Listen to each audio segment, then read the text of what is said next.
আজ রাত্রিবেলায় আমাদের আগরতলা জিআরপিএস এবং আরপিএফ স্টাফ আমরা যৌথভাবে আমরা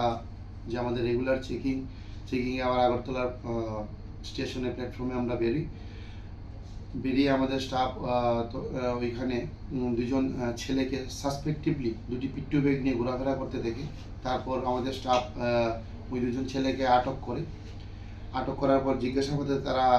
তারা জানায় যে তাদের নাম যথাক্রমে প্রণয় দাস, বয়স 25, বাবার নাম মতিলাল দাস, বাড়ি হলো রাজেশ্বরীনগর, পিএস আমতলী, ওয়েস্ট ত্রিপুরা, এবং আরেকজনের নাম যথাক্রমে পরাগ সরকার, বয়স 22, বাবার নাম তপন সরকার, বাড়ি হলো সরসীমা, পিএস বিলোনিয়া, সাউথ ত্রিপুরা। তারপর তাদের কাছে যে পিট্টু ব্যাগ ছিল, ব্যাগ তল্লাশি করে দুজনের ব্যাগ থেকে সর্বমোট 4 কেজি 110 গ্রাম অবৈধ গাঁজা উদ্ধার করতে আমরা সক্ষম হই, যার কালোবাজারি মূল্য প্রায় হবে 50,000 টাকা। এই পাওয়ার পর তারপর আমরা তাদেরকে অ্যারেস্ট করি এবং তাদের বিরুদ্ধে একটি এনডিপিএস ধারায় মামলা নথিভুক্ত করি। এখন তাদের আমরা ইন্টারোগেশন করছি আগরতলা জিআরপিএস থানায়, যে তারা কোথা থেকে এই গাঁজাগুলো প্রকিউর করেছে এবং কোথায় তারা নিয়ে যাচ্ছে।